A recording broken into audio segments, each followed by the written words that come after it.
পাওনা ভাই খারাপ কয় নাই, ভালো কথাই কইছে। দুইজন মিল্লা একটা বাড়ি করলেন, একলগে থাকলেন, গ্রামে নতুন করে জীবন শুরু করলেন। সবাই মিলে মজা লইতেছে তোমার লাগে না? ভাই মজা না ভাই, আমি চাই আপনার লগে রাগিন আবার বিয়া হোক, আর বিয়েটা গ্রামে হোক। শোনো তামাল মিয়া, শহীদ ভাইয়ের এই বিষয়টা আমার একদম ভালো লাগতেছে না।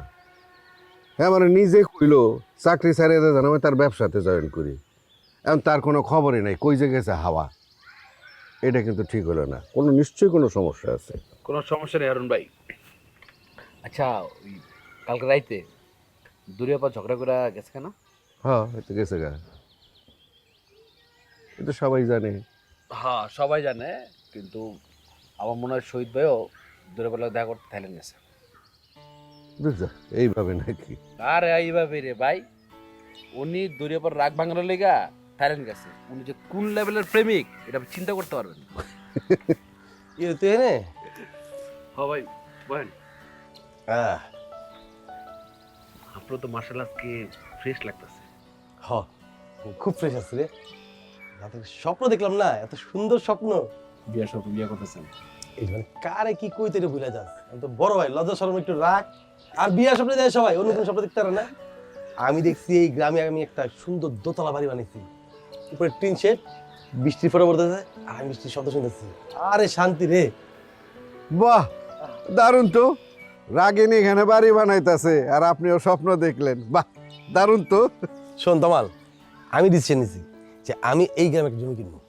ভালো সিদ্ধান্ত। হ্যাঁ, আর ওইখানে একটা দোতলা সুন্দর দেখে একটা বাড়ি বানাবো।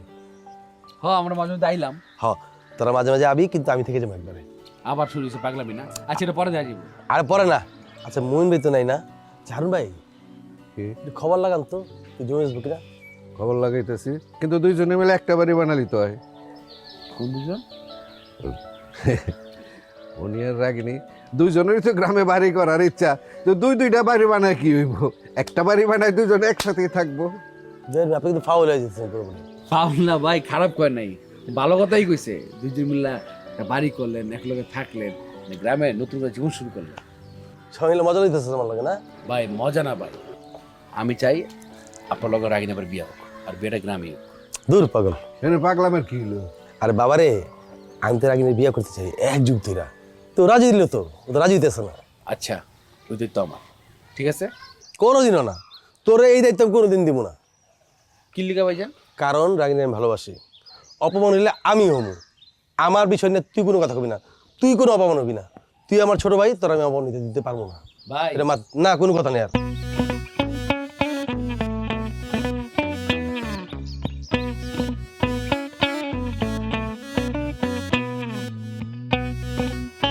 Something is wrong.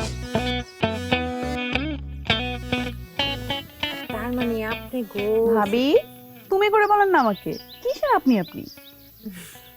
মুখে চলে আসাম, কি করবো। আচ্ছা ঠিক আছে, তুমি তোমার গো প্রেমের বিয়া তাই না? প্রেম মানে কি? সেই রকম প্রেম। মনে করেন আমাদের ফ্যামিলি আর তোমাদের ফ্যামিলি হচ্ছে গিয়ে ঘোর শত্রু, সেই বাবার আমল থেকে, এখন থেকে নাকি। সেই ফ্যামিলির মানুষ হয়ে আমরা বিয়ে করেছি। এখন পর্যন্ত আমার বড় ভাই মেনেই নেয়নি, তো আমার সাথে ঠিক করে কথাই বলে না। হ্যাঁ, তোমার গো এই সম্পর্কে যে কত মারপ্যাচ, বাপরে বাপরে বাপ। তার মানে দাঁড়ালেও শহীদ ভাই আর পলাশ হয়েছে দুইজন বেয়াই সম্পর্কে লাগে। হ্যাঁ, হায় রে, এই দুইজনই আবার রাগিনীরে পছন্দ করে। আবার ওইদিকে শহীদ ভাই রাগিনীরেও পছন্দ করে, দরিয়ারেও পছন্দ করে। কিন্তু এইদিকে শুনলাম আবার দরিয়া নাকি পলাশের বিয়া করতে চায়। কি একটা অবস্থা কৌতো। এই তোমাকে এই সম্পর্কের ওই মারপেস শুইনা আমার তো হিসাব করতে গেলে মাথাটা চক্কর দিয়ে ওঠে। বিয়েটা হয়ে গেলেই ভালো ছিল।